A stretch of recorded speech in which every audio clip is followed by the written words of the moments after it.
नमस्कार, आप देख रहे हैं BP news Azamgarh Purvanchal YouTube channel. मैं विजय प्रताप यादव। आइए हम आपको ले चलते हैं खबरों की दुनिया में। धन्यवाद।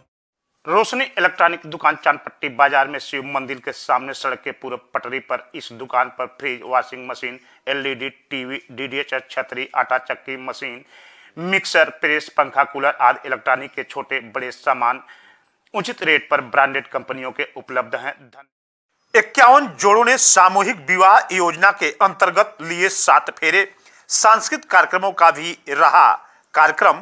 आपको बता दें कि मंत्रोच्चारण के बाद संपन्न हुआ विवाह कार्यक्रम आजमगढ़ जनपद के सगड़ी तहसील क्षेत्र के अजमतगढ़ ब्लॉक प्रांगण में शनिवार को समाज कल्याण द्वारा आयोजित सामूहिक विवाह योजना के अंतर्गत कुल 51 जोड़ों का विवाह संपन्न हुआ, जो मंत्रोच्चारण द्वारा पंडित सुधाकर पांडे, अंगद चतुर्वेदी, आनंद वर्धन मिश्र आदि ने मंत्रोच्चारण के बीच 51 सामूहिक जोड़ों को एक साथ दूसरे को वरमाला डलवाकर, सिंदूर पहनवाकर, अग्नि को साक्षी मानकर 7 फेरे लिवाकर इस कार्यक्रम को सफल बनाया। इस दौरान सान द्वारा अनुनय सामूहिक विवाह योजना के तहत वर वधू को सभी लोगों ने सामग्रियां वितरण की। वर वधू को प्रमाण पत्र भी वितरित किए गए। इस दौरान भाजपा की पूर्व विधायक, भाजपा नेत्री वंदना सिंह सगड़ी, अरविंद जायसवाल, मनीष मिश्रा, पूर्व सांसद संतोष सिंह, अभिषेक सिंह, सोनू, मंडल अध्यक्ष मनोज, मंडल अध्यक्ष श्रीवास्तव, खंड विकास अधिकारी जितेंद्र कुमार मिश्र, सहायक विकास अधिकारी सुभाष चंद्र शर्मा सहित अन्य लोगों ने वर वधू को आशीर्वाद देते हुए पुष्प की वर्षा की। तो इस दौरान भारी संख्या में ब्लॉक पर पुलिस बल के जवान तैनात थे। सभी जोड़ों में एक मुस्लिम जोड़ा का भी मुस्लिम रीति रिवाज से विवाह संपन्न हुआ। साथ ही आपको बता दें कि आए हुए बरातियों को जलपान कराया गया, साथ ही भोजन की भी व्यवस्था थी। कार्यक्रम को संबोधित करते हुए समाज कल्याण अधिकारी मोतीलाल द्वारा गरीब कन्याओं के लिए मुख्यमंत्री की एक सराहनीय योजना के तहत सामूहिक विवाह संपन्न कराया जा रहा है, जिसमें कुल 52 नामांकन कराए गए थे एवं 51 जोड़ों ने फेरे लिए। मुख्य अतिथि पूर्व सांसद डॉक्टर संतोष सिंह ने कहा कि शासन द्वारा गरीब कल्याण की चलाई जा रही तमाम योजनाओं के तहत ही एक सामूहिक विवाह योजना भी है, जिसमें गरीबों लोगों के लिए इस तरह की शादियों का आयोजन स्वयं शासन द्वारा किया जाता है, जिसमें कोई भी व्यक्ति रजिस्ट्रेशन कराकर इस योजना का लाभ लेता है और अपनी बेटी का विवाह करता है। वहीं पर पूर्व विधायक वंदना सिंह, भाजपा नेत्री, ने कहा कि यह मुख्यमंत्री व प्रधानमंत्री की महत्वाकांक्षी योजना है। इसमें दहेज रहित विवाह कराया जाता है और इस योजना के तहत जो समाज में दहेज कुरीतियां बनकर फैला है उसको मिटाया जाता है और इस विवाह अंतर्गत वर वधू को सामूहिक विवाह योजना के तहत सबसे पहले रजिस्ट्रेशन करवाया जाता है और इस विवाह योजना के तहत लोगों को प्रमाण पत्र भी वितरित किया जाता है। जब से भाजपा की सरकार आई है तब से यह योजना माननीय प्रधानमंत्री व मुख्यमंत्री द्वारा चलाई जा रही है। तो आइए हम देखते हैं क्या कुछ कहते हैं संतोष सिंह, पूर्व सांसद व पूर्व विधायक वंदना सिंह इस कार्यक्रम को लेकर क्या कुछ कहते हैं। आज उत्तर प्रदेश सरकार द्वारा महत्वाकांक्षी योजना है सामूहिक विवाह। आज आपके विधानसभा में और आपके ब्लॉक में जी ये कार्यक्रम हुआ, क्या कुछ कहना? देखिए, बहुत ही महत्वाकांक्षी योजना जो सामूहिक विवाह माननीय मुख्यमंत्री जी द्वारा आज हमारे ब्लॉक अजमतगढ़ में 51 जोड़ों का जो विवाह कराया गया है, मैं सभी जोड़ों को अपनी तरफ से, अपने सगड़ीवासियों की तरफ से बहुत बहुत शुभकामनाएं, बहुत बहुत बधाई देती हूं।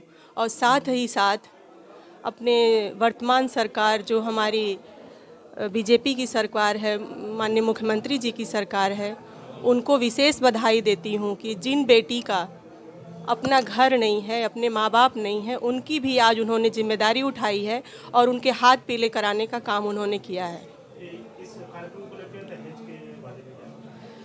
देखिए, दहेज के बारे में, दहेज तो एक अभिशाप है और आज से नहीं, हम लोग बचपन से सुनते चले आ रहे हैं लेकिन उसमें बहुत ज़्यादा सुधार हुआ है। कहीं न कहीं जो पहले की स्थिति थे उसमें अब में काफ़ी सुधार हुआ है और इसी तरह से लोगों की जागरूकता रही।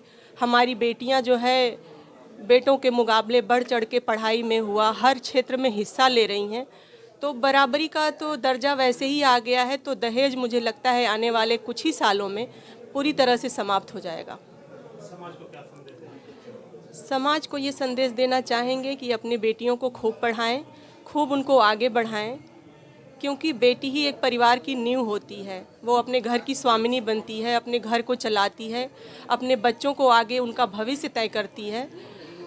तो जब बेटी पढ़ लिख करके तैयार होगी और एक दूसरे परिवार में जाएगी, अपने ससुराल में जाएगी, ससुराल वालों को भी लगेगा कि जितना मैंने अपने बेटों को पढ़ाया है उतना अपने बेटी को भी पढ़ा करके बहू बना के हम ला रहे हैं।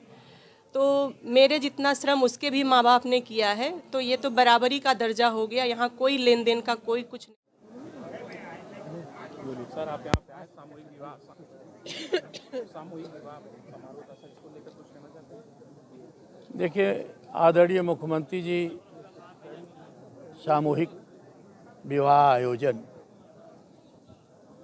जो ये सरकार की नीति बनाए हैं, ये स्वाभाविक है कि उन लोगों को जो संसाधन के अभाव में इस संस्कार को प्राप्त करने से वंचित हो जाते हैं, वह सरकार अपने कंधे पर अगर जिम्मेदारी ले ली है तो ये जीवन का वह पल जिसमें आदमी बचपन के बाद 1 से 2 हो जाता है और समाज का शुरुआत वहीं से सामाजिक जीवन का होता है, वह जिंदगी में अगर यह अवसर सरकार प्रदान करती है अपने संसाधनों से, तो ये बहुत बड़ी बात है और बधाई के पात्र है। सर, यहाँ पे 48 जोड़ों का बताया, 48 से 52 जोड़ों का 51 कुछ इसमें मैंने देखा कि महिलाएं मुस्लिम विवाह भी, हाँ, मुस्लिम भी किए हैं। कहा जाता है योगी सरकार की होती है, इसको लेकर कुछ कहा जाएगा मुस्लिम? देखिए, योगी सरकार हो, भारतीय जनता पार्टी की सरकार हो, चाहे केंद्र सरकार हो, चाहे प्रदेश सरकार हो, जितनी भी योजनाएं सरकार की चल रही हैं उसमें कहीं यह नहीं है कि यह योजना किसी जाति या वर्ग विशेष को मिलेगा। केवल उस वर्ग को मिलेगा जो उसका पात्र है, जो साधनों से वंचित है, विकास से वंचित है, उस अभाव में उसकी जिंदगी अधूरी है, उनके लिए योजनाएं बनाई है सरकार ने।